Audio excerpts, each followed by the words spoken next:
Iniwan ako ni Marco, ang aking asawa, para magpista sa probinsya kasama ang kanyang mga magulang.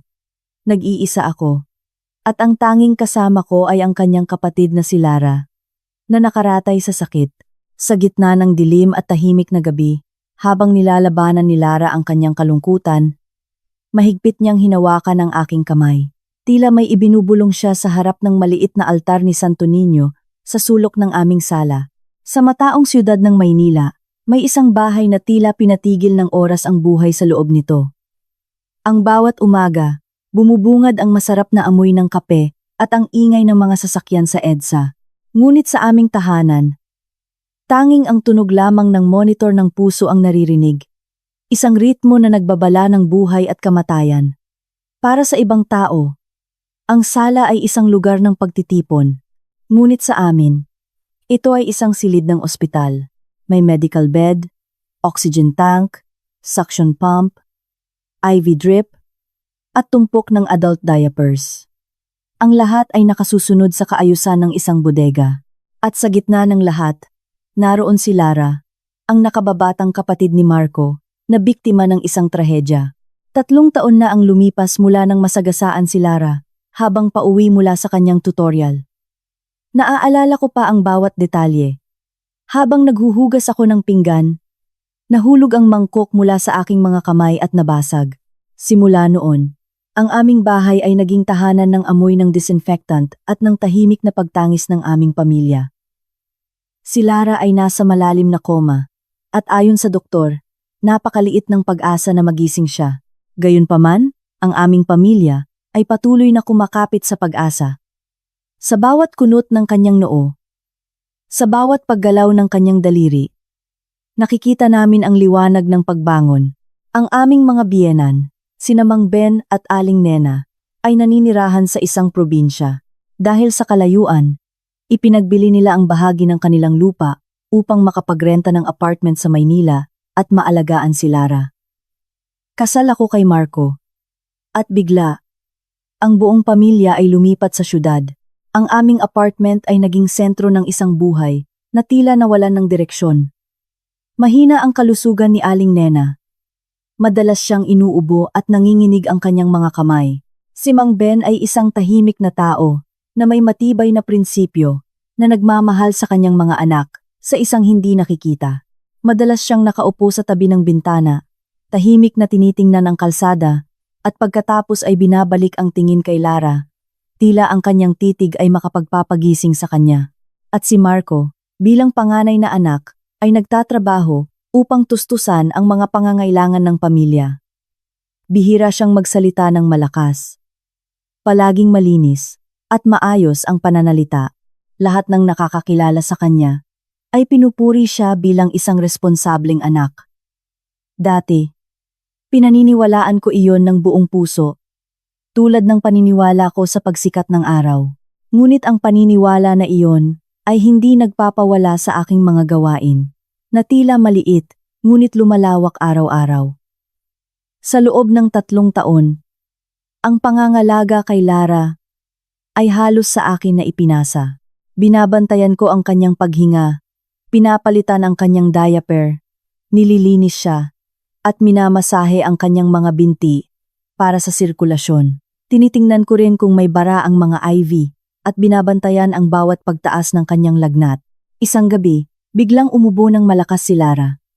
Tumalon ako mula sa kama at kumaripas patungo sa suction machine. Nanginginig ang aking mga kamay. Alam ko ang aking gagawin. Dahil bawat segundo ay mahalaga. Sinanay ko ang aking sarili na kausapin siya na parang gising siya. Minsan, kinukuwentuhan ko siya tungkol sa palengke o sa kanyang ina na nakakain ng ilang kutsara ng lugaw.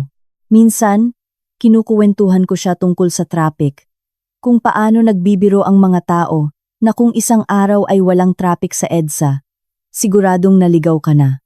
Ginagawa ko ito upang mapuno ang katahimikan. Dahil ang matagal na katahimikan ay nakakapagpabagsak ng kalooban. Ang pinakakinatatakutan ko ay ang makapal na katahimikan. Ang katahimikan na nagpaparinig sa iyo ng sarili mong paghinga. Maraming gabi akong nakaupo sa tabi ng kanyang kama at pinagmamasdan ang kanyang mukha. Ang kanyang balat ay nananatiling maputi. Ang kanyang mahabang pilikmata ay nakapikit. Tila natutulog ng mahimbing. Tinatanong ko ang sarili ko kung ginagawa ko ba ito dahil sa pagmamahal o dahil kung hihinto ako, kailangan kong tanggapin na may nawala na sa bahay na ito magpakailanman. Sa pag-iisip nito, kumikirot ang aking puso.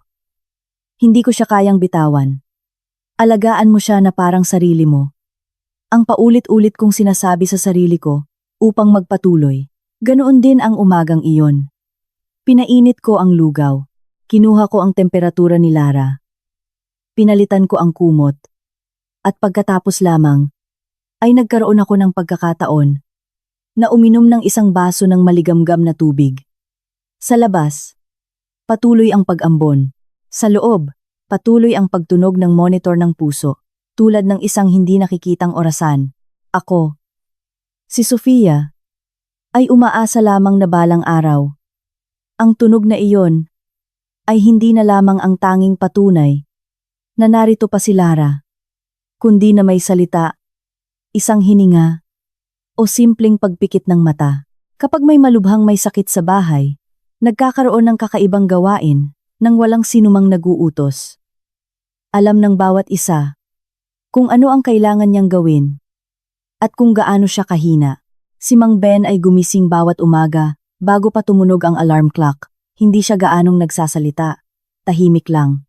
Nagpainit ng tubig, inilagay sa termos at iniwan sa tabi ng kama ni Lara. Pagkatapos ay inihila niya ang kanyang plastik na upuan at umupo ng tuwid ang likod, ngunit laging nakakabit ang balikat. Ang kanyang tingin ay nakatutok sa kanyang anak, na parang pinagmamasdan ng isang bagay na malayo at malapit. Iba si Aling Nena.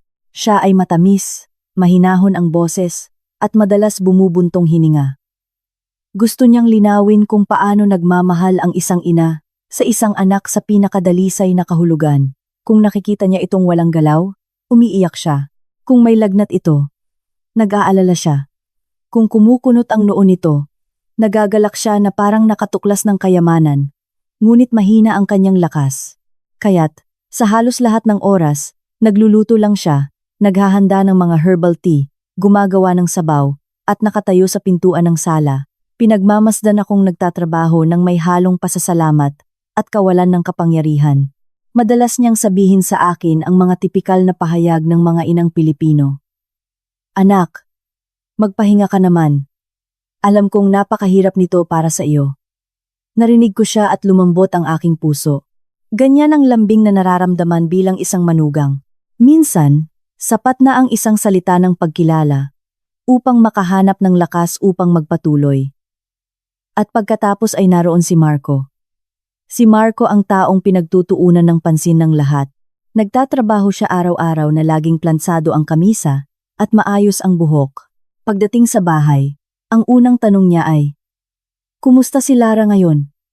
"Mahal ko." Pagkatapos ay naghugas siya ng kanyang mga kamay, nagpalit ng damit, at tumulong sa pagdadala at pagkuha ng mga bagay. Siya ang nangangasiwa sa halos lahat ng pera. Ang upa, mga gamot, rehabilitasyon, mga pagbisita sa doktor, lahat ay inaayos niya.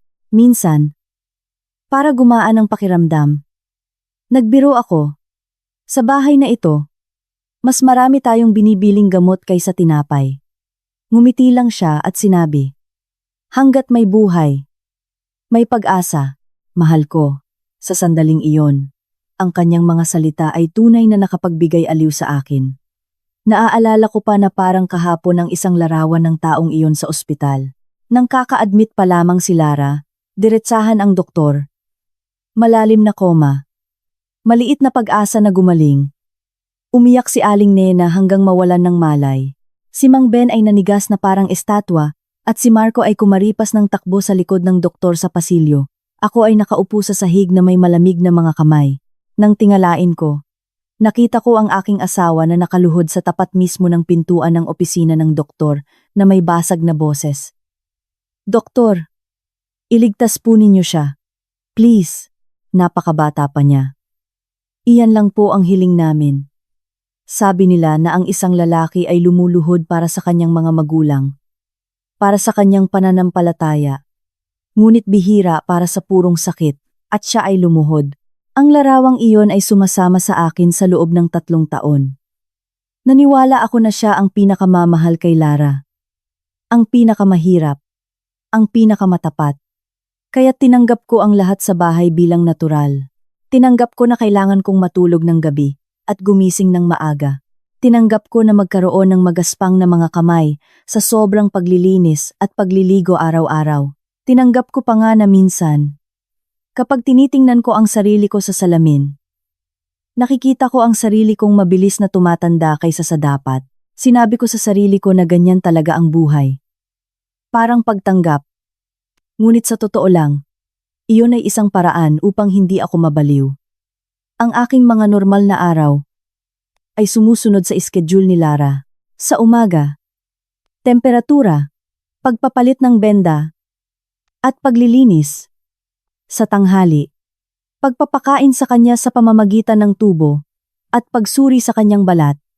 Sa hapon, paggalaw sa kanya at pagmamasahe. Sa gabi, pagbabantay sa mga IV. Ang aking mga tenga ay laging alerto.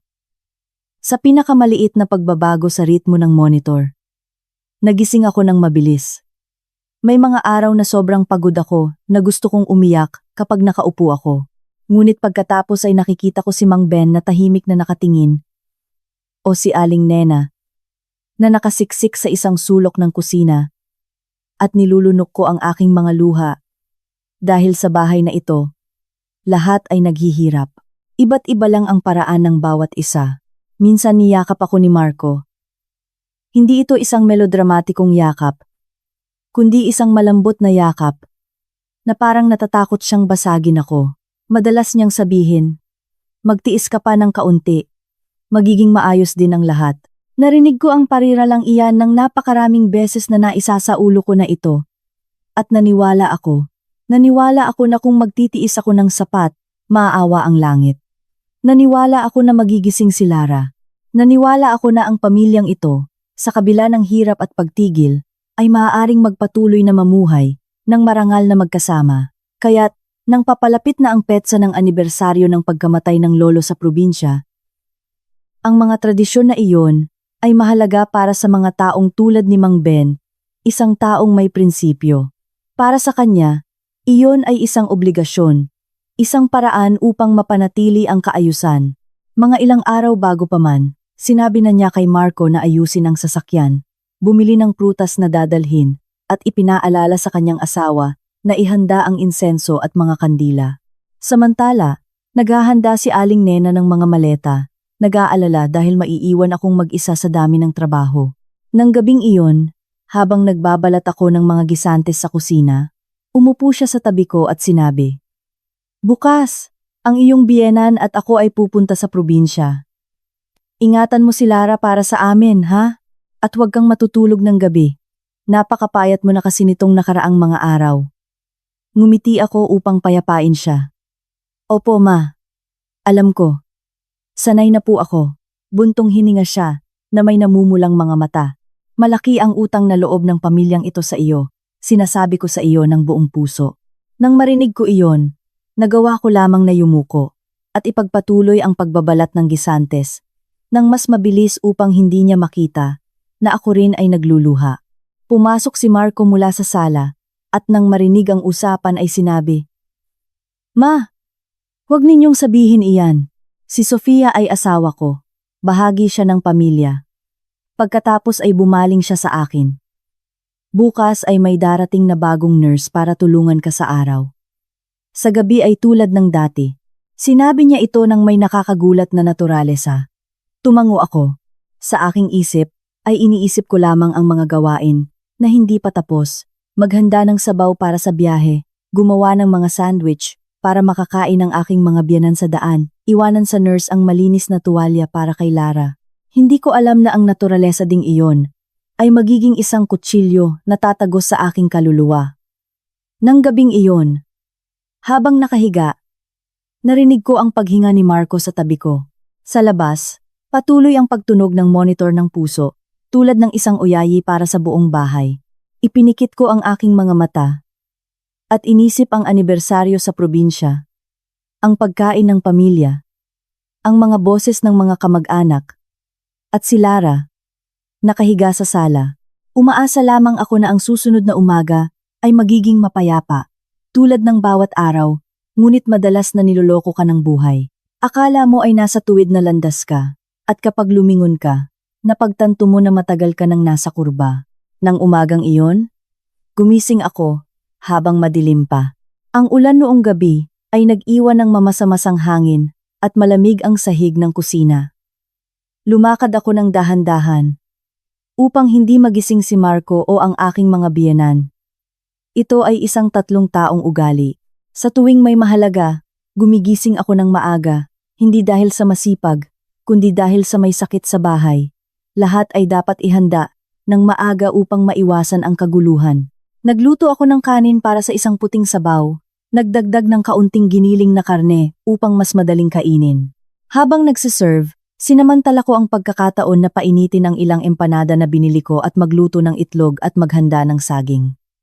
Ang biyahe sa probinsya ay maaaring may trapiko o ulan. Ayaw kong magutom o masama ang pakiramdam ng aking mga biyenan sa kanilang edad. Ang tiyan ang una. Kapag busog ang tiyan, iba ang tingin sa lahat. Laging kong naaalala iyan. Gumising si Aling Nena pagkatapos ng ilang sandali. Ibininalot niya ang kanyang leeg ng manipis na panyo, at nang makita ako sa kusina na naghahalo ng sabaw, lumambot ang kanyang tingin. "Anak! Ang aga mo namang gumising. Ginagawa ko na nga iyan." Ngumiti ako. "Huwag po kayong mag-alala, ma. Umupo po kayo." Sanay na po ako. Umupo siya sa isang upuan. At habang inaayos ang kanyang panyo, ipinaalala niya sa akin, "Ngayon, ang iyong biyenan. At ako ay pupunta sa probinsya. Kumain ka ng maayos at huwag kang matutulog ng gabi, ha?" Tumango ako upang payapain siya. Ngunit sa loob, naramdaman ko ang malaking lambing. Nag-aalala siya sa akin, samantalang siya ang higit na nangangailangan ng pangangalaga. Si Mang Ben ang huling lumabas. May suot siyang lumang kamisa, ngunit plansadong-plansado, at maayos ang kanyang buhok. Hindi siya mahilig magsalita ng labis. Pagkalabas niya sa sala, tumitig siya sa kama ni Lara. Ang kurtina ay bahagyang gumalaw sa simoy ng hangin, at ang mahinang ilaw ng bedside lamp ay nagpapaliwanag sa maputlang mukha ng aking hipag. Tinitigan niya ito nang matagal na naramdaman ko ang isang buhol sa aking lalamunan. Pagkatapos ng ilang sandali ay bumangon si Marco. Naghugas siya ng mukha, nagsuot ng puting kamisa, at inayos ang strap ng bag ng kanyang ama. Ginawa niya ang lahat nang may kahusayan ng isang panganay na anak. Sa sandaling iyon, sa pagtingin sa kanya, naramdaman ko pa rin ang tiwala. Dahil ang tiwala ay isang ugali na ipinilit ko sa sarili ko sa loob ng 3 taon. Isang paraan upang hindi ako malunod sa pag-aalala. Lumapit si Marco at sinabi sa akin ng pabulong, "Ngayon, darating ang bagong nurse para tulungan ka sa araw. Kaya't mas magiging kampante ka. Sa gabi, kailangan mo lang samahan si Lara. Tulad ng dati." Tumango ako. Iniisip ko pa rin ang schedule para pakainin si Lara at palitan ng kanyang kumot bago dumating ang nurse. Bago umalis, binigyan ako ni Marco ng isang napakagaan na yakap. Isang yakap na hindi nagtagal. Ngunit kung titingnan mula sa labas, ay iisipin na kami ay isang mag-asawa na nagmamahalan. Binulungan niya ako sa tenga. "May kailangan ka ba? Tawagan mo ako kung may mangyari." Muntik na akong magbiro. Ngunit nang makita ko ang aking mga biyenan sa pintuan, ngumiti na lamang ako. Kinuha ni Aling Nena ang basket ng pagkain na inihanda ko at bago umalis ay lumingon siya. "Anak, isara mo ng maayos ang pinto, ha?" Si Mang Ben ay bumulong-bulong lamang ng oo at umalis. Sumara ang pinto at tuyo ang tunog ng trangka. Nakakatuwa, pagkaalis nila, hindi tahimik ang apartment, kundi walang laman. Sobrang walang laman na ang tunog ng monitor sa sala ay biglang naging mas malakas kaysa sa normal. Tumayo ako saglit sa gitna ng bahay. Nakikinig sa patuloy na tunog na iyon at bigla akong kinilabutan. Hindi ito takot, kundi ang pakiramdam na nasa isang mini-ospital na kulang lamang ng amoy ng disinfectant. Naghugas ako ng kamay at kumuha ng basang tuwalya para kay Lara. Ito ay isang gawain na ginagawa ko araw-araw. Hanggang sa punto na kaya kong gawin ito ng nakapikit. Inilabas ko ang mga kurtina upang malabo ang ilaw. Sinuri ko ang mga ivy at nagsimulang linisin siya. Ang balat ni Lara ay nananatiling maputi. Ang kanyang mukha ay maselan. Ang kanyang mahabang pilikmata ay nakapikit tulad ng isang natutulog ng mahimbing. Habang nililinis ko ang kanyang kamay, kinausap ko siya tulad ng dati. Ngayon ay walang laman ang bahay, Lara. Nandito ako kasama mo. Umalis na sina Papa at Mama para sa probinsya. Siguradong maraming kamag-anak doon mamaya. Nagsalita ako upang may boses sa silid. Dahil sa totoo lang, hindi sumasagot si Lara. Gayunpaman, nang umagang iyon, nang yumuko ako upang ayusin ang kumot sa kanyang tiyan, biglang kumapit ang kaliwang kamay ni Lara sa aking pulso. Natigilan ako. Hindi ito isang malambot na spasm tulad ng walang malay na reflexes na dati niyang nararanasan. Ito ay isang matibay, malinaw na pagpisil, tulad ng isang taong kumakapit sa tanging bagay na makakapitan niya. Sumakit ang aking pulso, at bumilis ang tibok ng aking puso. Mabilis akong tumingala sa kanya na may tuyong bibig. Tila gumalaw ang kanyang mga talukap ng mata. Lumapit pa ako. Nararamdaman na may pumipiga sa aking dibdib. Sa loob ng 3 taon, ay hindi pa ako nakakita ng ganoong kalakas na reaksyon mula kay Lara. Libo-libong kaisipan ang dumagsa sa aking isip. Nagkaroon siya ng krisis. Kinukulang siya ng oxygen. May problema ba sa mga makina? Ngunit pagkatapos ay malinaw kong nakita kung paano bahagyang bumukas ang kanyang mga talukap ng mata. Nanginginig ang kanyang mga pupil, hirap na gumalaw, tulad ng isang taong lumalangoy sa malalim na tubig. Hanggang sa huminto sila sa aking mukha. Hindi gaanong malinaw ang kanyang tingin. Ngunit mayroong isang bagay doon na nagpapalamig ng aking dugo. Isang kakilakilabot na takot, tulad ng isang inilibing ng buhay, na sumusubok na lumabas sa isang huling pagtatangka. Lumapit pa ako na may nanginginig na boses. Lara, naririnig mo ba ako? Lara, gumalaw ang kanyang mga labi at isang manipis na hibla ng hangin, kasing nipis ng hangin na dumadaan sa siwang, ang lumabas mula sa kanyang lalamunan. Inilapit ko ang aking tenga, natakot na makaligtaan ang isang tunog. Narinig ko ang mga putol-putol na salita. Sa sandaling iyon, alam kong malapit nang magbago ang aking buhay. Hindi na ito tungkol sa pangangalaga, sa isang may sakit dahil sa ugali, kundi sa pagharap sa isang bagay na nakatago sa ilalim ng ibabaw ng bahay na ito. Isang bagay na kasing lalim ng putik at kasing lamig ng tubig sa isang balon. Ang kamay ni Lara ay patuloy na humihigpit sa aking pulso, na tila sa kanya inilalagay ang lahat ng kanyang lakas. Pinigil ko ang aking hininga. Sinusubukang makinig ng malinaw sa nais niyang sabihin. Inilapit ko pa ang aking tenga. Halos marinig ko na ang kanyang pinong hininga na parang hibla ng seda. Sumakit ang pagkakakapit. Ngunit hindi ako naglakas loob na gumalaw. Takot ako na sa isang biglaang paggalaw, ay muli siyang lulubog sa walang galaw na pagtulog na iyon. Lara, magsalita ka. Nakikinig ako. Bulong ko na may halong pagmamakaawa at takot. Nanginginig ang kanyang mga labi, at mula sa kanyang lalamunan ay lumabas ang mga malalamig at putol-putol na tunog. Tulad ng isang taong sumusubok na hilahin ang isang sirang lubid. Narinig ko ang mga fragment.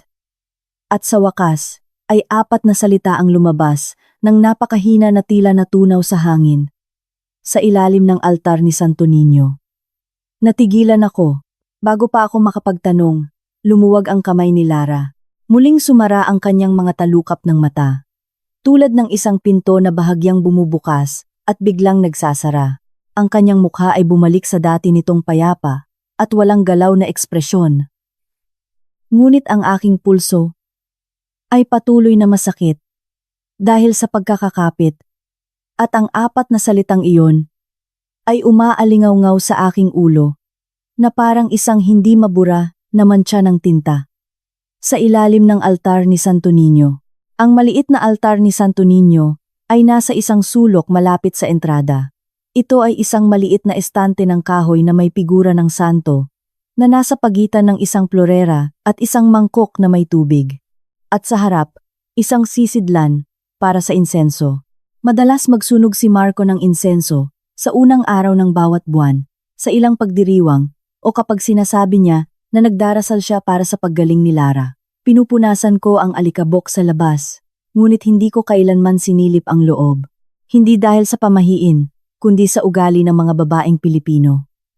Ang mga usapin ng pananampalataya at tradisyon ay kadalasang ginagawa ng mga lalaki o ng mga matatanda sa bahay.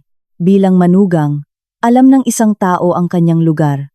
At ngayon, si Lara mismo ang nagtuturo sa akin sa sulok na iyon. Tumayo ako sa gitna ng sala. Nakatingin sa altar na parang isang black hole. Sa aking isip, dalawang boses ang naglalaban. Ang isa ay nagsasabi, "Huwag kang hawak ng kahit ano. Maaaring reflex lang iyan." Siguro, nagsasalita siya sa panaginip. Ang isa naman ay nagpupumilit. Paano kung totoo? Paano kung nagtipon si Lara ng kanyang huling lakas para babalaan ka? Kung palampasin mo ang pagkakataong ito, magkakaroon pa ba ng isa? Nilunok ko ang aking laway. Nagpa siya akong lumuhod. Ang lamig ng sahig na baldosa ay tumagos sa aking mga tuhod. Maingat kong inangat ang gilid ng tela na nakatakip sa base ng altar. Sa loob ay may lumang mga papel, ang kahoy na base ng kandila at kaunting alikabok sa mga sulok.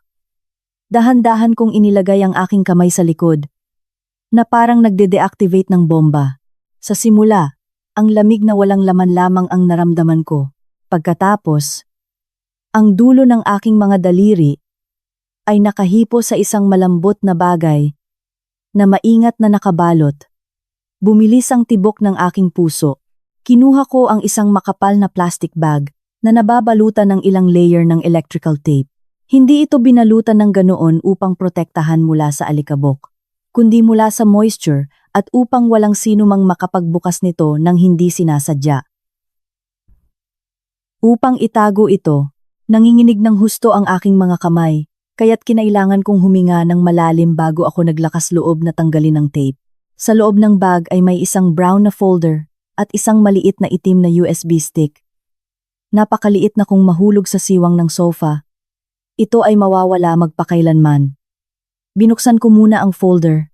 Sa unang pahina, ang mga salitang life insurance policy ay tumama sa aking mukha. Naramdaman ko ang tibok ng aking puso nang napakalakas na halos marinig ko ito sa aking mga tenga. Mabilis kong binaligtad ang mga pahina. Ang aking mga mata ay tumatakbo sa mahahalagang linya na parang nagbabasa ako ng isang hatol na inilabas laban sa akin.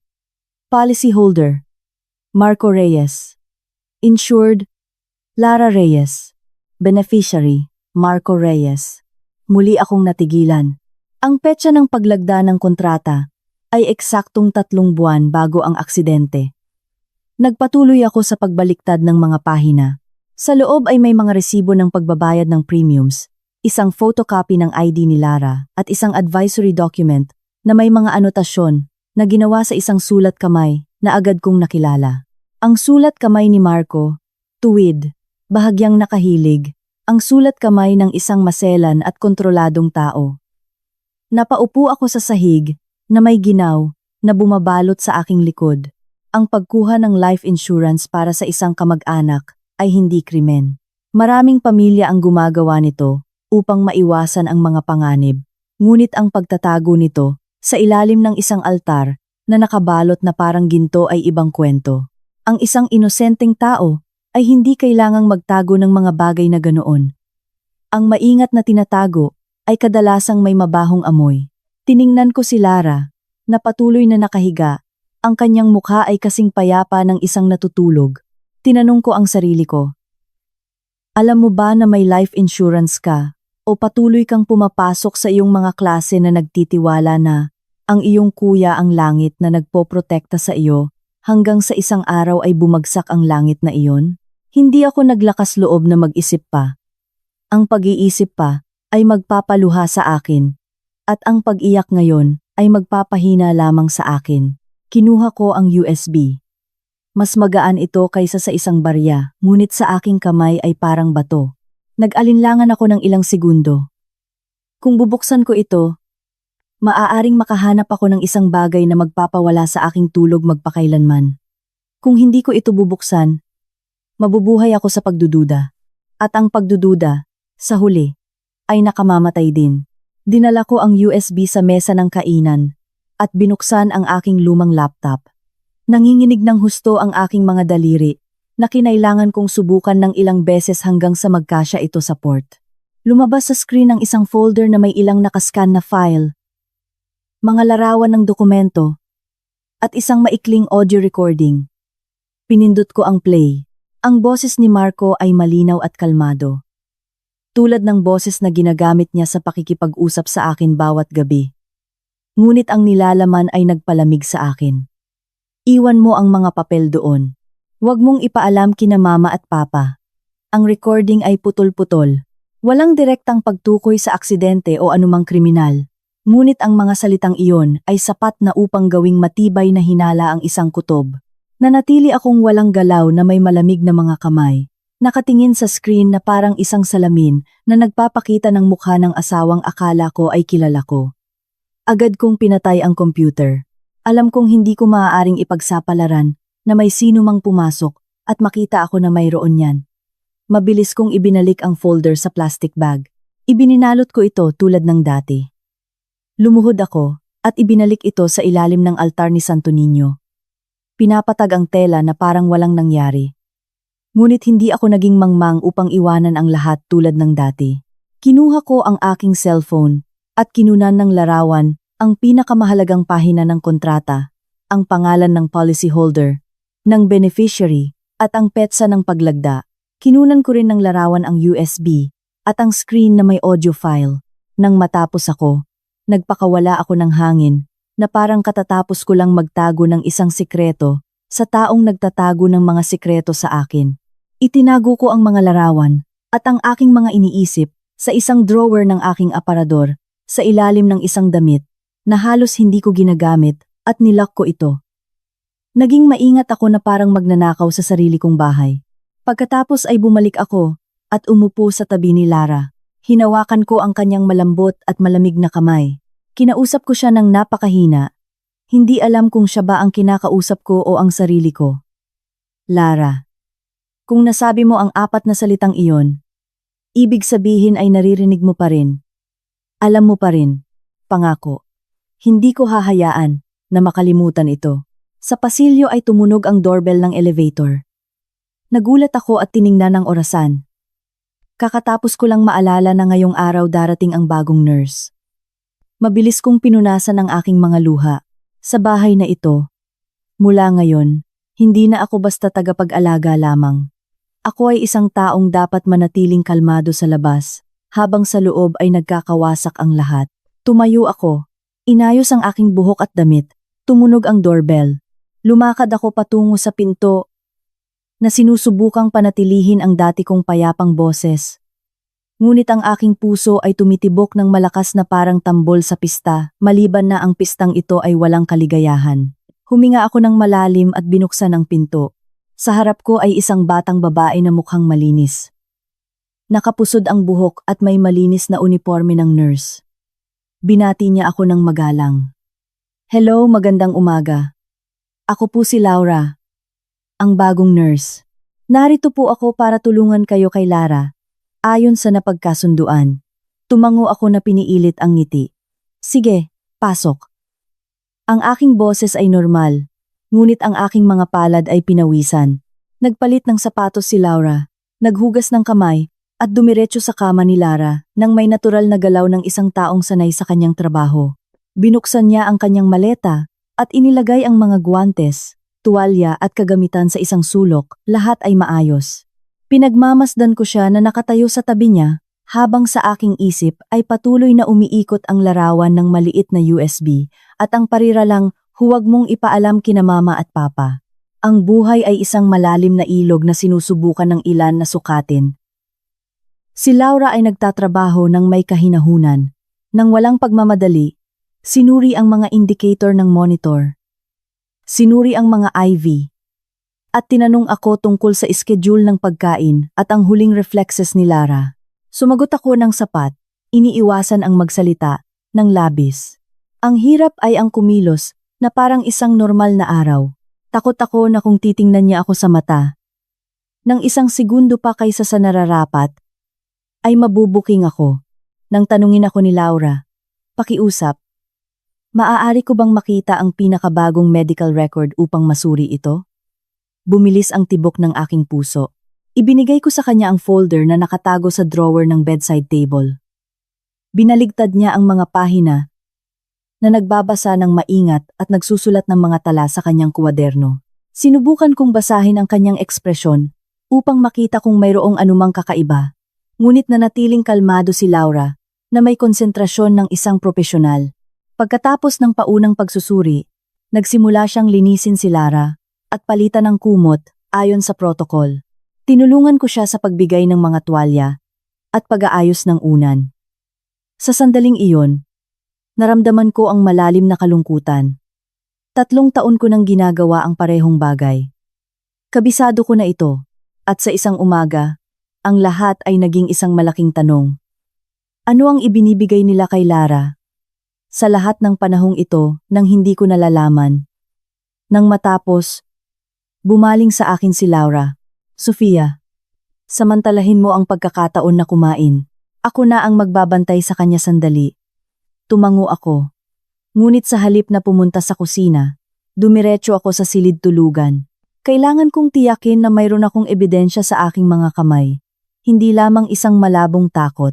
Isinara ko ang pinto ng silid, binuksan ang drawer ng aparador, at kinuha ang cellphone. Naroon pa rin ang mga larawan na kinuha ko. Ang pahina ng kontrata na may pangalan ni Marco bilang beneficiary. Ang petsa ng paglagda, bago ang aksidente. Tiningnan ko muli ang bawat larawan, na parang para kumbinsihin ang sarili ko na hindi ako nananaginip. Pagkatapos ay kinuha ko ang USB mula sa pinagtataguan nito at ikinabit muli sa laptop, ngunit sa pagkakataong ito ay nagsuot ako ng earphone at binaba ang volume na parang nagmamatyag sa sarili kong bahay. Maikli ang recording.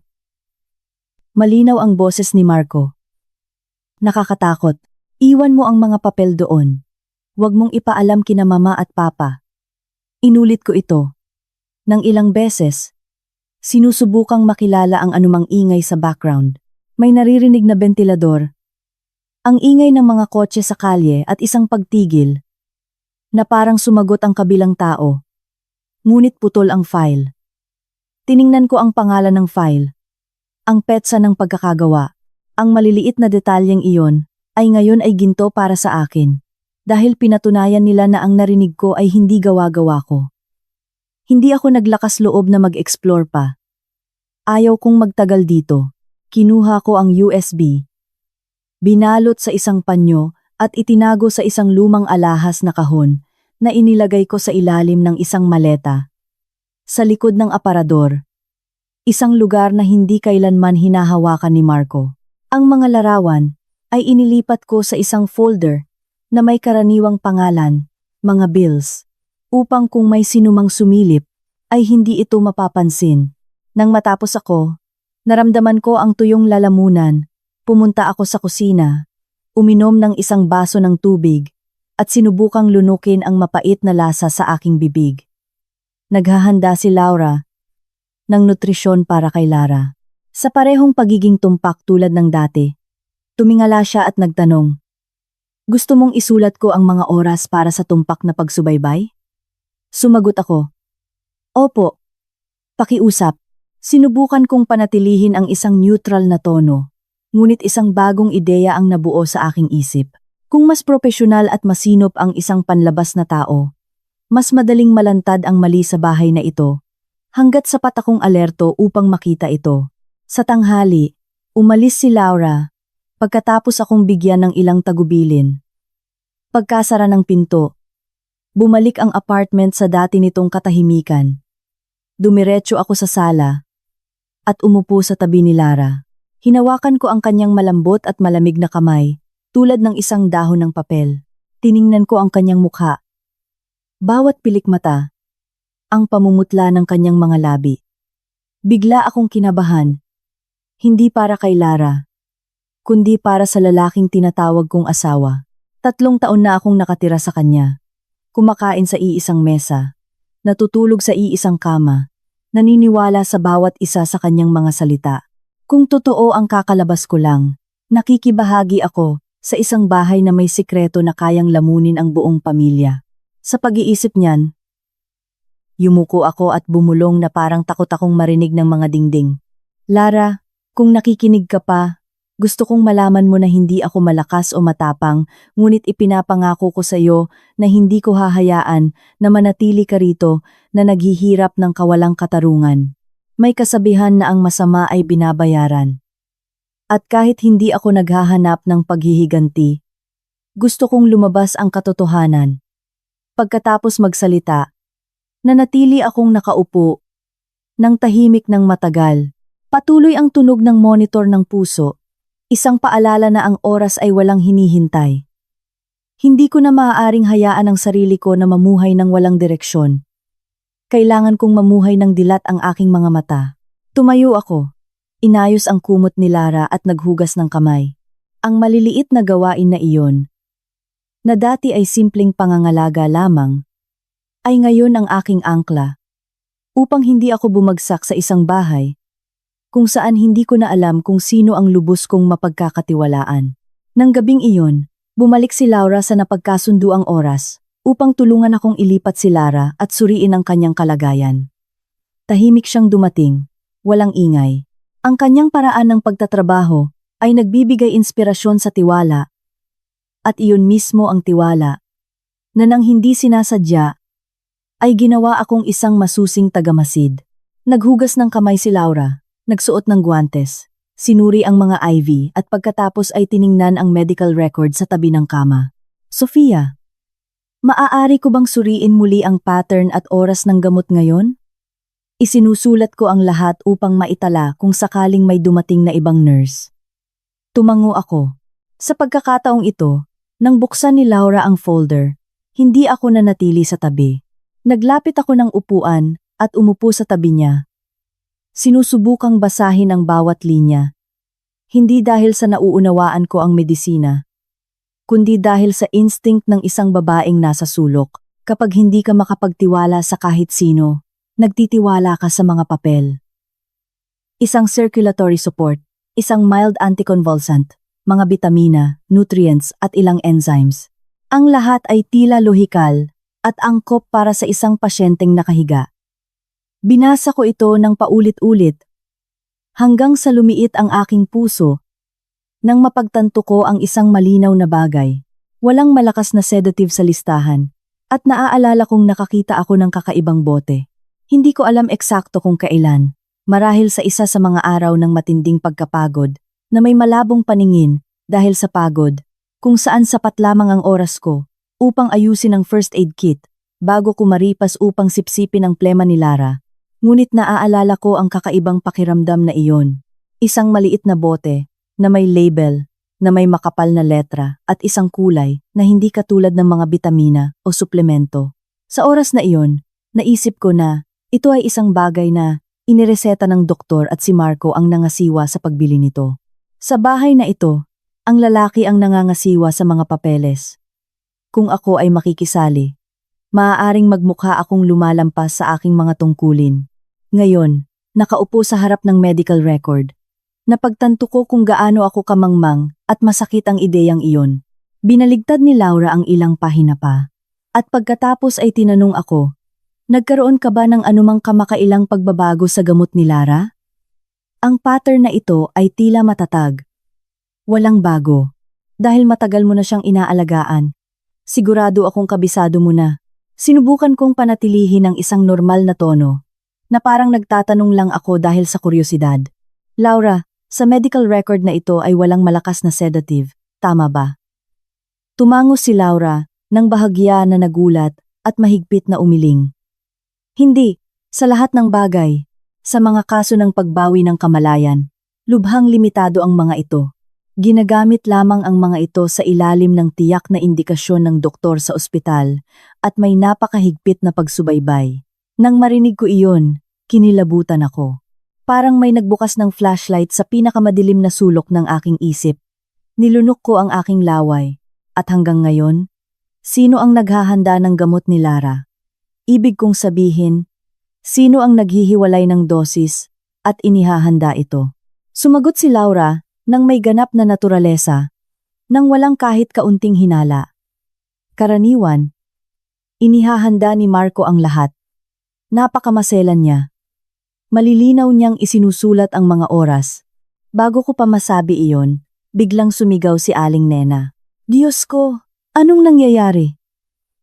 Kitang-kita niya si Marco na may hawak na hiringgilya at ang matalas na karayom. Ang tanong ni Aling Nena ay nagpatigil kay Marco.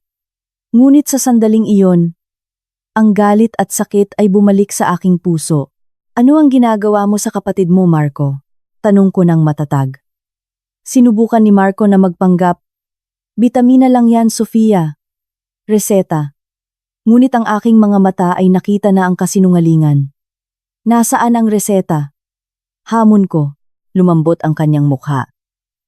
Huwag kang makialam. Tumawa ako ng mapait. 3 taon akong nagpalit ng diaper, naglinis, nagmasahe. Kung iyan ang pakialam, siguro nga matagal na akong nakikialam. Biglang tumayo si Marco at akmang susunggaban ako. Ngunit mabilis akong nakakuha ng tumpok ng mga print-out na larawan. Ang una ay ang pahina ng life insurance policy, kung saan si Marco ang beneficiary, at ang petsa ay 3 buwan bago ang aksidente ni Lara. Inihagis ko ang mga ito sa kama ni Lara. Ipaliwanag mo to, Marco. Bakit ka kumuha ng life insurance para sa kapatid mo, at ikaw ang beneficiary? Nagbago ang mukha ni Marco. Nawala ang kanyang pagiging disente. Ang kanyang mukha ay tumigas. At ang kanyang panga ay kumagat. Tiningnan niya ang mga papel na parang mga abo na sumisira sa kanyang buhay. Nagpatuloy ako nang hindi siya binibigyan ng pagkakataong mag-react. At ito, kinuha ko ang USB at inilagay sa tabi ng mga papel. Pagkatapos ay inangat ko ang lumang cellphone. Dito, may recording ako ng boses mo, kasama ang sinabi mo kagabi. May mga tao na hindi dapat magising. Sasabihin mo pa rin ba na reseta ito, Marco? Sumugod siya upang agawin ang cellphone. Ngunit naiwasan ko. Hinawakan niya ang aking pulso. Nang napakalakas, naramdaman ko ang kanyang lakas. Hindi para tumulong, kundi para patahimikin ako. Tiningnan ko siya ng matalim. Bitawan mo ako. Habang ginagawa mo ito, mas lalo mong ipinapakita ang takot mo. Binitawan niya ako, ngunit ang kanyang tingin ay matalim, madilim, at kalkulado. Huminga siya ng malalim, at pagkatapos ay bumulong. Sinisilip mo ako. Hindi kita sinisilip. Sagot ko. Inililigtas ko ang kapatid mo. Nagtigil si Marco. Tila tinitimbang ang kanyang mga opsyon. Pagkatapos ay tumawa siya ng nakakakilabot. Iligtas siya? Sino ang akala mo ay maililigtas mo? Hindi mo ba nakikita kung gaano nakahiwalay ang pamilyang ito?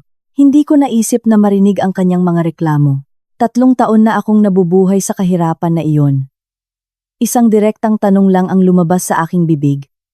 Bakit mo iniiniksyon ang gamot na iyon? Bakit ayaw mong magising si Lara? Ang mga mata ni Marco ay kumislap. At pagkatapos ay parang isang bulkan na sumabog. Inilabas niya ang lahat. Tumigil siya sa pag-arte. Sinabi niya na ang kanyang mga magulang ay wasak, na siya ang nagdadala ng lahat ng pasanin, na pagod na siya. Sinabi niya na kung magising si Lara, ang lahat ay guguho, na maaaring magsabi si Lara ng mga bagay na hindi niya dapat sabihin, na ang kanyang mga magulang ay hindi na magtitiwala sa kanya, na ang kanyang trabaho, ang perang kanyang pinamamahalaan, ang kanyang reputasyon.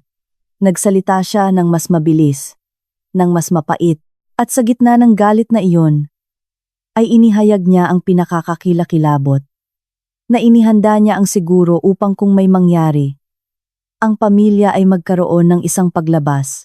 Ang pagkarinig nito ay nagpalamig sa aking dugo at kaluluwa. Ang kanyang paglabas ay itinayo sa buhay ng kanyang kapatid.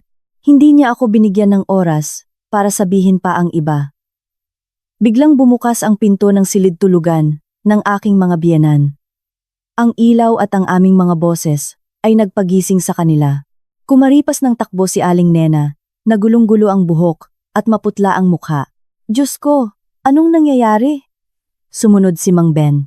Inaantok pa ang kanyang mga mata, ngunit nang makita ang hiringgilya sa kamay ni Marco, natigilan siya. Alam kong mula sa sandaling iyon ay wala nang balikan, ngunit alam ko rin na tama ang aking ginawa. Ang katotohanan ay kailangang lumabas sa harap ng mga taong pinakamay karapatan na magdusa dahil dito. Nanatiling walang galaw si Aling Nena sa pintuan. Hawak ang kanyang nightgown, na parang takot na matumba. Ang kanyang mukha ay maputla, at ang kanyang mga labi ay gumagalaw ng walang tunog. Sa likod niya, mas matigas pa si Mang Ben. Ang kanyang mga mata ay nagbago mula sa pagkaantok, patungo sa pagkamangha at sa wakas ay dumilim na parang isang nag-aapoy na apoy na namatay. Hawak pa rin ni Marco ang hiringgilya, at ang karayom ay kumikinang sa ilalim ng ilaw ng kisame. Ako ay nakatayo pa rin. Pinoprotektahan ang kama ni Lara. Nararamdaman na kung umurong ako ng isang hakbang, ang lahat ay mawawala sa aking mga kamay. Tiningnan ni Aling Nena ang kanyang anak na may basag na boses. Marco, anong ginagawa mo? Bumaling si Marco sa kanya. Sa isang sandali, tila gusto niyang muling isuot ang maskara ng isang huwarang anak, ngunit huli na. Ang nakikita ng kanyang ina ay hindi mga dahilan, kundi isang hiringgilya, mga papel ng life insurance, isang USB, at ang malamig na tingin ng kanyang sariling anak.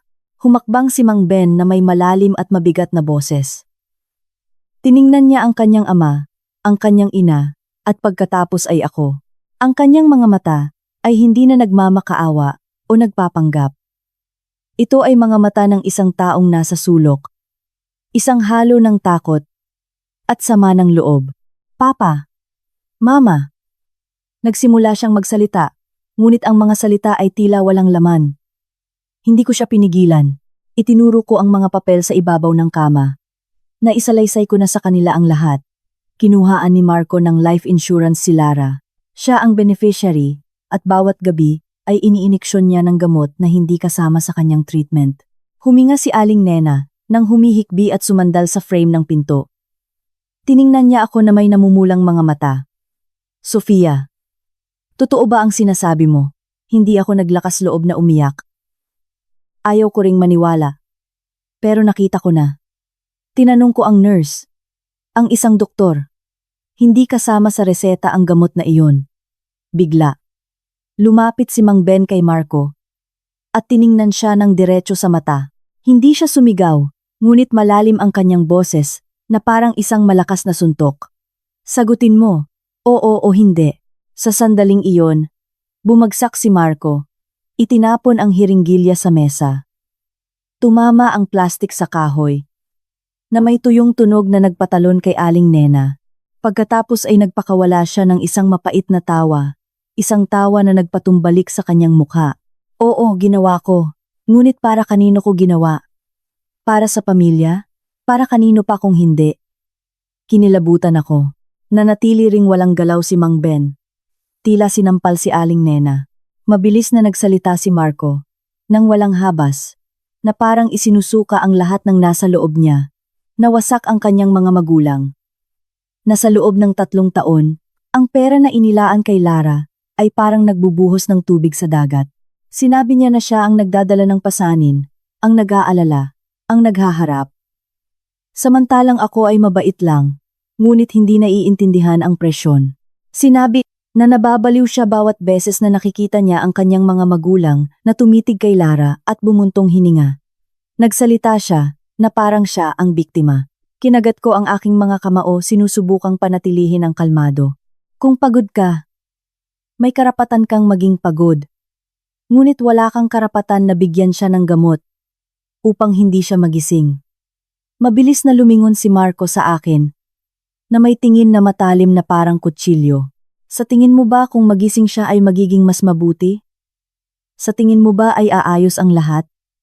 Itinuro niya si Lara, at ang kanyang boses ay naging isang bulong. Kung magising siya, magsasalita siya. Magkukuwento siya ng narinig niya, nang nakita niya. Titingnan ako ng aking mga magulang na parang halimaw. Mawawalan ako ng trabaho.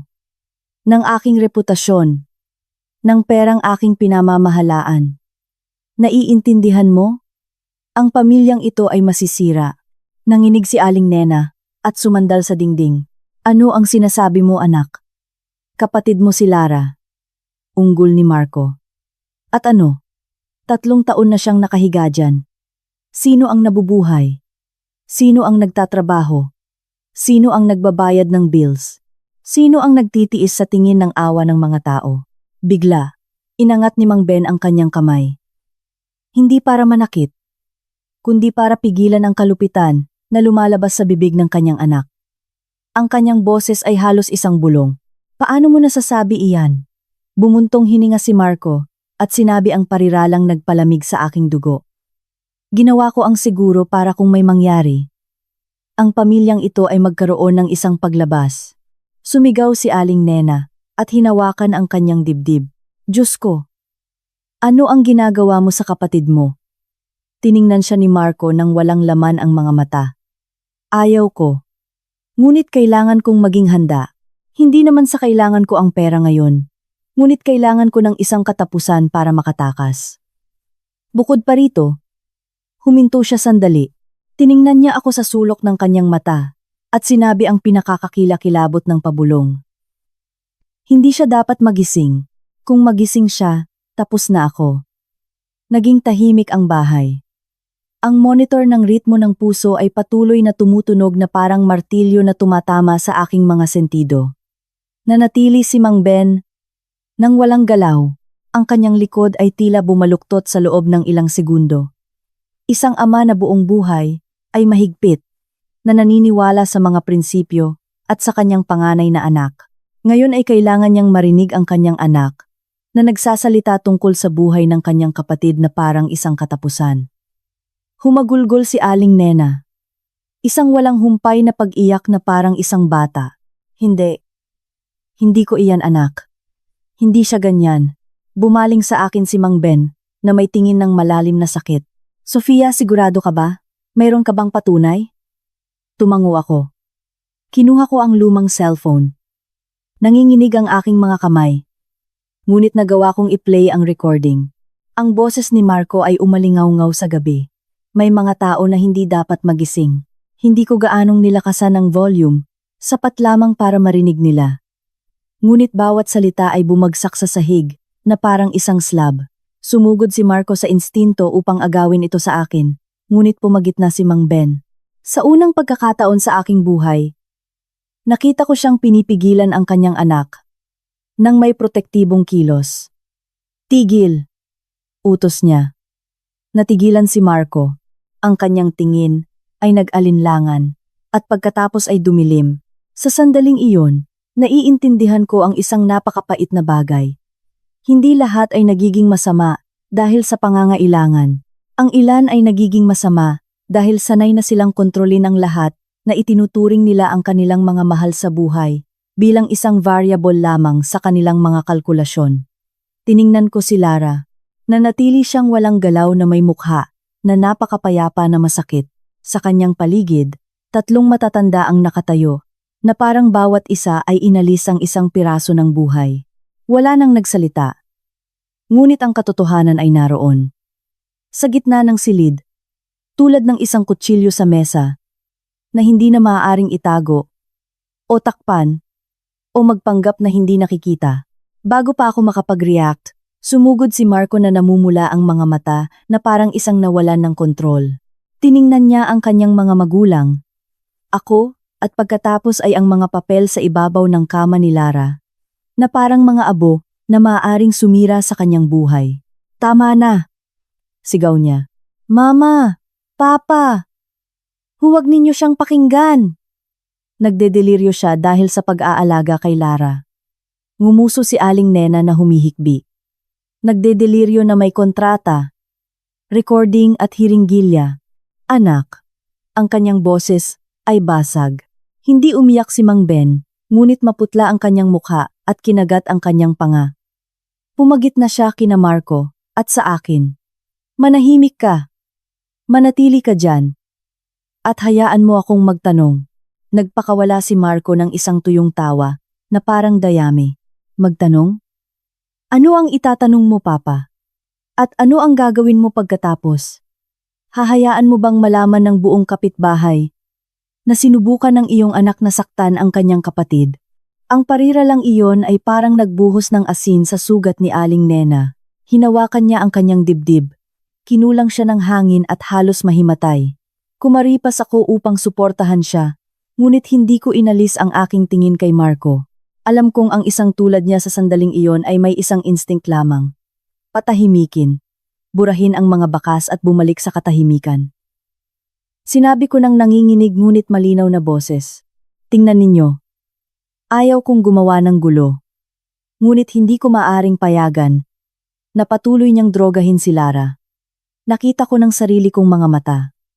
Nagtanong ako sa nurse. Sa isang doktor, hindi kasama sa kanyang treatment ang gamot na iyon.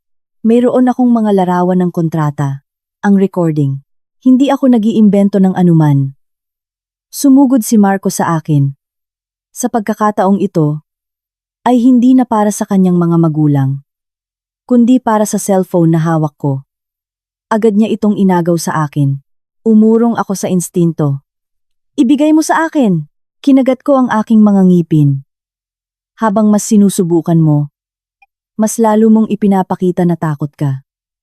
Hinawakan niya ang aking pulso at inagaw ang cellphone sa aking mga kamay. Sinubukan kong hawakan ito, ngunit sobrang lakas niya. Nawala ang cellphone sa aking pagkakahawak at bumagsak sa sahig. Nang may tuyong tunog, yumuko si Marco. Kinuha ito at parang baliw ay inihampas sa sahig. Boom! Bumagsak ako patalikod at tumama ang ulo ko sa gilid ng kabinet. Lumabo ang paningin ko at umugong ang mga tainga ko.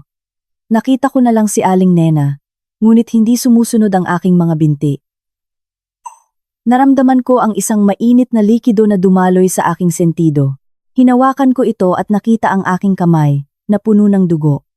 Sa kabila ng pagkahilo, nagawa kong sabihin ng basag na boses. A pesar del mareo, conseguí decir con la voz quebrada, tumawag kayo ni pulis. Huwag ninyong hayaan na lumapit siya kay Lara. Natigilan si Marco ng isang segundo, nang makita ang dugo. Pagkatapos, muling dumilim ang kanyang tingin. Na parang sa kanyang isip ay isang ideya lamang. Kung ito ay lumabas sa liwanag, siya ay tapos na. Tumingin siya sa paligid, naghahanap ng isang bagay upang makabawi ng kontrol. Ngunit si Mang Ben ay hindi na ang tahimik na ama. Kinuha niya ang kanyang cellphone. Nanginginig ng husto ang kanyang mga kamay na nagkamali siya ng ilang beses sa pagdadial. Habang nagdadial, sinabi niya sa pagitan ng ngipin, "Pulis, opo, may nangyari sa bahay ko. May nagmamanipula ng gamot ng isang may sakit at nagkaroon ng pananakit." Niyakap ako ni Aling Nena na umiiyak. "Sofia, anak, ayos ka lang ba? Diyos ko, paano tayo umabot sa ganito?" Umiiyak siya habang dinidiinan ang aking sugat ng isang tela. Ang kanyang mga kamay ay nanginginig ng walang tigil. Narinig ko ang humihingal na paghinga ni Marco, si Mang Ben, na nakikipag-usap sa pulis, at ang tunog ng monitor. Napatuloy na tumutunog na parang isang pang-uuyam. Dahan-dahan, ang lahat ay nagsimulang lumayo, na parang ako ay hinila sa isang malalim na balon. Nagkaroon lamang ako ng oras upang iliko ang aking ulo, upang tingnan si Lara sa huling pagkakataon. Hindi niya alam na ng gabing iyon, ang kanyang bahay ay nawasak dahil lamang sa siya ay buhay pa. Ang aking mga talukap ng mata ay bumigat. Ang ilaw ng kisame ay lumabo. Ang boses ni Aling Nena na tumatawag sa akin ay nawala at lumubog ako sa dilim. Nang imulat ko ang aking mga mata, bumaha ang amoy ng disinfectant. Puti ang kisame ng ospital. At nakabalot ang aking ulo. Sa sakit na mapurol at kumikirot, iniliko ko ang aking tingin at nakita si Aling Nena na nakaupo sa tabi ko. Namamaga ang mga mata at nakakrus ang mga kamay na parang nilalamig. Sa likod niya ay si Mang Ben, nabaluktot na ang likod, hindi na tuwid tulad ng dati. Nang makita akong gising, humagulgol si Aling Nena. "Nagising ka na." "Salamat sa Diyos, at nagising ka na." Tiningnan ako ni Mang Ben. Gumalaw ang kanyang mga labi, ngunit matagal bago siya makapagsalita. Dumating ang pulis ng gabing iyon. Nakakulong si Marco. Ipinikit ko ang aking mga mata. Sa aking isip ay dumagsa ang mga larawan. Ang hiringgilya, ang cellphone na nabasag, ang sigaw ng aking biyenan, at ang boses ni Marco, malamig na parang tubig sa isang balon. Hindi siya dapat magising. Alam kong mula sa sandaling iyon, ang landas ay walang balikan, ngunit hindi na ito isang landas sa dilim. Nakahiga sa kama ng ospital, nakabalot ang ulo, ang sakit ay isang patuloy na kirot. Bawat pagkurap ko, ang amoy ng disinfectant, maasim at malamig, ay muling bumabalik ng malakas. Si Aling Nena, nakaupo sa gilid ng kama, ay namamaga ang mga mata at basag ang mga labi sa sobrang pag-iyak. Si Mang Ben, nakatayo sa likod niya, ay tila lumiit. Nang makita siya, naiintindihan ko kung ano ang ibig sabihin na ang mga magulang ang nagbibigay ng saksak. Sinubukan kong bumangon. Tinulungan ako ni Aling Nena na humihikbi. "Huwag kang galaw," sabi ng doktor. Malakas ang tama. Ngunit sa kabutihang palad ay hindi malubha. Hinawakan ko ang kanyang kamay. At dahan-dahang nagtanong, "Mama, nasaan si Lara?" Sumagot si Mang Ben na may basag na boses. Inilipat siya ng pulis sa neurological unit para sa kumpletong pagsusuri. Kailangan nilang linawin ang tungkol sa mga gamot at ang lahat tungkol kay Marco. Nang marinig ko ang kanyang pangalan, naramdaman ko ang kirot sa aking dibdib. Hindi ako umiyak. Ang mga luha ay tila isang luho. Naramdaman ko lamang ang isang malinaw na responsibilidad. Kung tatahimik ako, babalik si Lara sa dilim, at hindi ko iyon maaaring payagan. Nang gabing iyon, dumating ang isang ahente upang kumuha ng aking testimonya. Isinalaysay ko ang lahat ng aking nasaksihan at natuklasan. Bawat petsa, bawat detalye, ang kontrata ng seguro na nakatago sa ilalim ng altar ni Santo Niño. Ang USB na may recording. Ang gabing nakita ko si Marco na iniiniksyon ang gamot. Ang kanyang parirala. May mga tao na hindi dapat magising, at ang gabing inagaw niya ang cellphone ko, at sinira ito. Ibinigay ko sa kanila ang mga larawan ng kontrata, ang mga kopya na ginawa ko, at ang USB na nagawa kong iligtas bago pa magulo ang lahat. Ibinigay ko rin sa kanila ang larawan ng label ng gamot, ang pangalan ng nurse, si Laura, at ang pangalan ni Dr. Torres, na nagpayo sa akin. Maingat na nakinig ang ahente, nagtanong ng maikli, nang walang paghuhusga, ngunit nakita ko sa kanyang mga mata na hindi na ito away ng mag-asawa. Ito ay kaso ng isang walang laban na pasyente na binigyan ng ilegal na gamot. Nang araw ding iyon, ininspeksyon ng pulis ang apartment. Gumawa sila ng report at sinelyuhan ang lahat ng may kaugnayan sa kaso. Ang first aid kit, ang kahon ng bitamina, ang mga kahina-hinalang bote, ang mga papel ng seguro.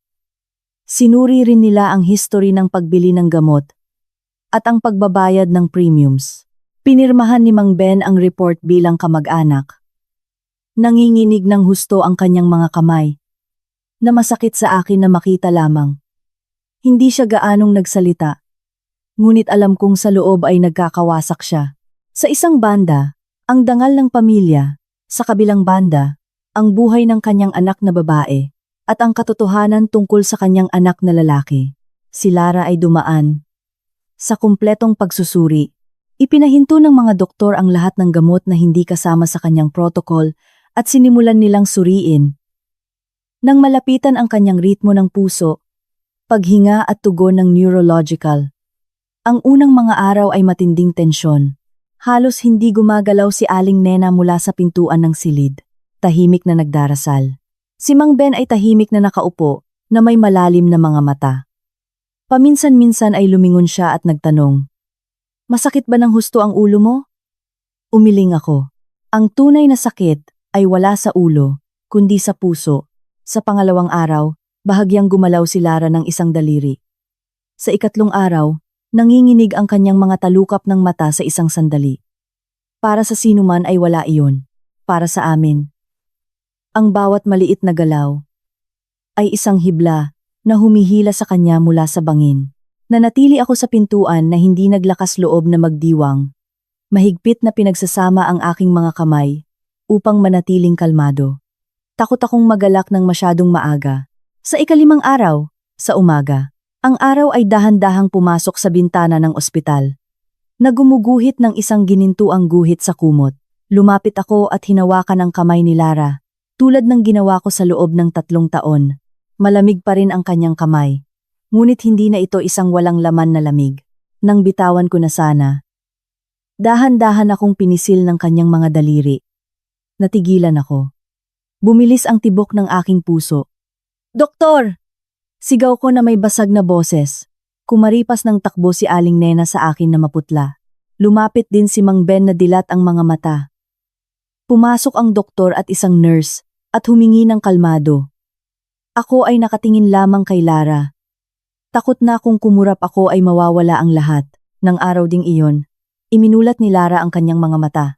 Hindi ito tulad ng dati sa bahay. Totoo na niyang iminulat ang mga ito. Ang kanyang tingin ay nawawala. Nalilito. Tulad ng isang taong kagigising lang mula sa isang napakahabang panaginip. Tumingin siya sa paligid at pagkatapos ay huminto ang kanyang mga mata sa akin. Nanginginig ang kanyang mga labi. At nang may garalgal na boses, ay nagawa niyang sabihin ang isang salitang halos hindi marinig. "Sofia!" Bumagsak ako sa tabi ng kama na umiiyak. Nang tahimik, nahimatay si Aling Nena at kinailangan ng nurse na tulungan siya. Lumuhod si Mang Ben sa paanan ng kama na tinatakpan ang kanyang mukha ng kanyang mga kamay. Nanginginig ang kanyang mga balikat. Hindi ko kailanman nakita ang isang lalaking sa kanyang edad na umiyak ng ganoon sa isang malalim na sakit na sumira sa kanyang komposisyon. Ilang araw pagkatapos, nang mas may kamalayan na si Lara, tinukoy ng mga doktor na kaya niyang sumagot ng maikling tanong. Isang ahente ng imbestigasyon ang lumapit upang kausapin siya. Maingat niyang tinanong. Dahan-dahang nagsalita si Lara na may mga pagtigil upang huminga. Minsan, narinig niya si Marco na nakikipag-usap sa telepono tungkol sa mga papel sa ilalim ng altar ni Santo Niño. Minsan naman, narinig niya itong bumubulong sa tabi ng kanyang kama. "Basta't hindi ka magising, magiging maayos ang lahat." Hindi naiintindihan ni Lara ang lahat, ngunit nakaramdam siya ng takot. Isang takot na parang nakakulong sa isang madilim na kahon at ang susi ay hawak ng kanyang sariling kapatid. Kaya't, nang umagang iyon na sila ay nag-iisa, nang makahanap siya ng isang sandali ng kalinawan, nagawa lamang niyang sabihin sa akin kung nasaan ang sikreto, bago muling lumubog. Nang marinig ko si Lara, hindi ako nakaramdam ng kasiyahan, kundi isang kilabot. May mga krimen na hindi nangangailangan ng kutsilyo o dugo. Isang hiringgilya lamang at isang walang laban na tao. At ang pinakakakilakilabot ay nangyayari ang mga ito sa loob ng isang pamilya na tila disente. Nang gabing iyon, umupo ako sa tabi ng kama ni Lara at hinawakan ang kanyang kamay. Natutulog siya ng payapa ang paghinga. Tiningnan ko ang pasilyo ng ospital at alam kong sa wakas ay may boses na ang katotohanan, hindi ang akin, kundi ang boses ng taong nanatiling tahimik sa loob ng 3 taon. Nang magising si Lara, sa aming bahay ay wala ng lugar para sa mga pagpapanggap. Kapag nagsalita ang taong walang galaw, ang katotohanan ay parang baha na walang makakapigil. Nagpatuloy ang mga awtoridad sa kanilang trabaho. Inihambing nila ang life insurance policy, sinuri ang mga bayarin, inimbestigahan ang pinagmulan ng mga gamot, at inihambing ang lahat ng testimonya. Ako ay isang ordinaryong babae lamang, ngunit sa unang pagkakataon sa aking buhay ay naiintindihan ko kung ano ang ibig sabihin ng magkaroon ng ebidensya. Hindi na kailangan pang sumigaw. Ang katotohanan. Si Marco ay pinroseso na may ilang mga aggravating circumstance.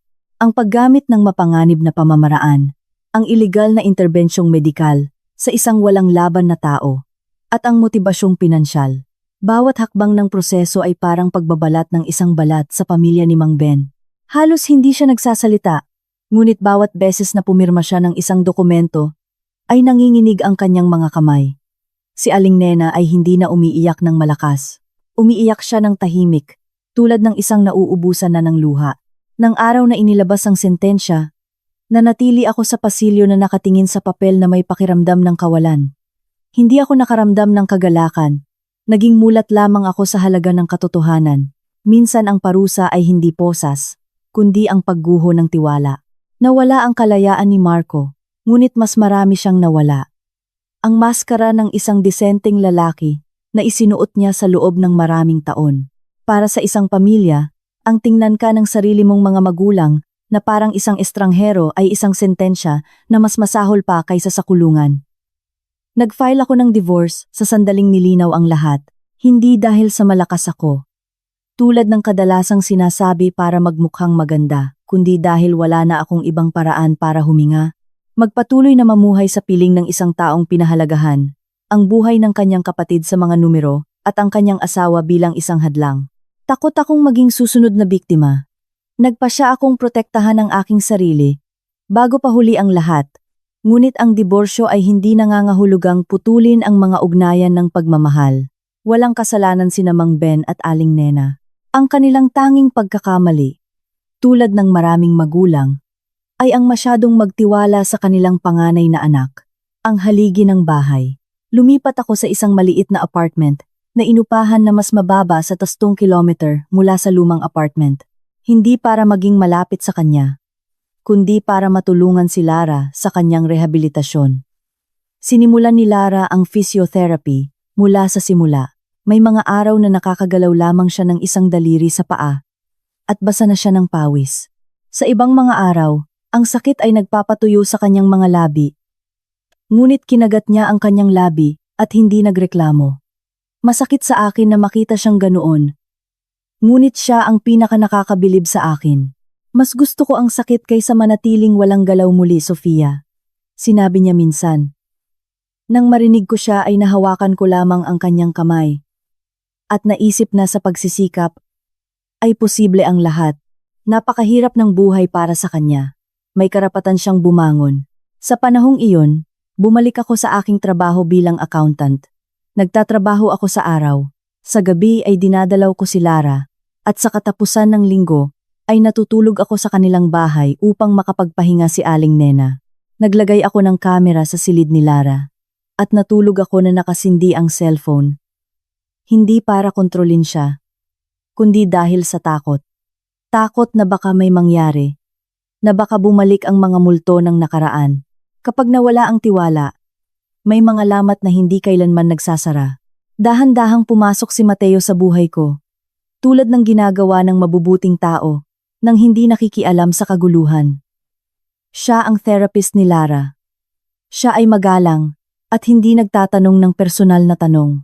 Minsan ay ipinaalala niya sa akin na kumain at magpahinga. Isang araw, pagod na pagod ako at umupo sa sahig sa tabi ni Lara. Inalok ako ni Mateo ng isang bote ng tubig at sinabi sa akin ang isang napakasimpleng bagay. Kung ikaw ay bumagsak, sino ang tutulong kay Lara na bumangon? Hindi ito isang romantikong parirala, ngunit tumagos ito sa aking kaluluwa. Ngumiti ako ng mapait at naramdaman ko na nagluluha ang aking mga mata. Si Lara mismo ang nagtulak sa akin patungo sa hinaharap. Isang araw, pagkatapos ng kanyang sesyon, tiningnan niya ako at sinabi ng pabulong, Sofia, hindi mo maaaring manatiling ganito habang buhay para sa akin. Wala akong sinabi dahil alam kong tama siya. Minsan, iniisip natin na ang sakripisyo ay isang kabutihan, ngunit ang pagsasakripisyo hanggang sa mawala ang sarili, ay humahantong lamang sa isang matagal na trahedya. Isang taon pagkatapos magising, tinapos ni Lara ang kanyang pag-aaral sa unibersidad sa pamamagitan ng distance learning. Ginawa niya ang kanyang unang hakbang. Nang walang saklay, at nakahanap ng trabaho sa opisina. Nang araw na nakuha niya ang kanyang unang suweldo, ipinakita niya sa akin ang sobre. Nanginginig sa tuwa, binilhan niya ng panyo ang kanyang ina, ng kamisa ang kanyang ama at ako. Nag-alinlangan siya sandali at pagkatapos ay inilagay sa aking kamay ang isang maliit na hair clip. Hindi ito gaanong marami, ngunit gusto kong makita mo na bumalik na talaga ako, aniya. Nang makita ang hair clip, humagulgol ako. Umiyak ako dahil sa wakas. Sa bahay na iyon ay bumalik na ang buhay, hindi lamang ang tunog ng isang makina. Nang hilingin ni Mateo na pakasalan ko siya, wala siyang ginawang spektakular, tanging isang simpleng singsing na pilak at isang taus-pusong pangako. Hindi ako nangangako ng buhay na walang bagyo, ngunit nangangako ako na hindi ka kailanman mag-iisa sa mga ito. Tinanggap ko. Hindi ko na kailangan ng magagandang salita. Kailangan ko lang ng isang taong hindi ako sasaktan upang ipakita ang kanyang pagmamahal. Ang aming kasal ay maliit. Isang hapunan ng pamilya, sa bahay ni Mang Ben at Aling Nena. Inilagay ni Aling Nena sa aking buhok ang isang lumang peineta niya at sinabi, "Saan ka man magpunta, magiging anak pa rin kita." Hinawakan ni Mang Ben ang aking kamay, at nang may garalgal na boses ay sinabi niya, "Hindi ko kailanman malilimutan ang utang na ito."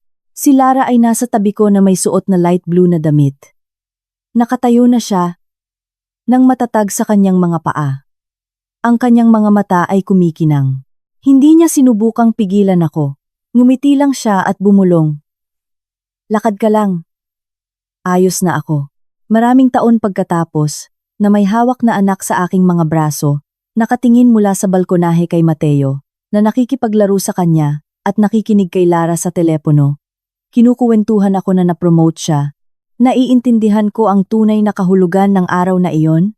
Ang araw na si Lara, sa isang marupok na sandali ng kalinawan, ay bumulong ng 4 na salita, na tila isang panaginip. Sa ilalim ng altar ni Santo Niño, ang 4 na salitang iyon ay hindi lamang nagligtas sa kanyang buhay, inilantad ang isang asawa, inihayag ang kasakiman ng isang kapatid, at sinira ang isang pamilya, ngunit nagbukas din ng isang bagong landas para sa aming mga natitira. Isang landas na mas masakit, mas mahirap, ngunit mas totoo.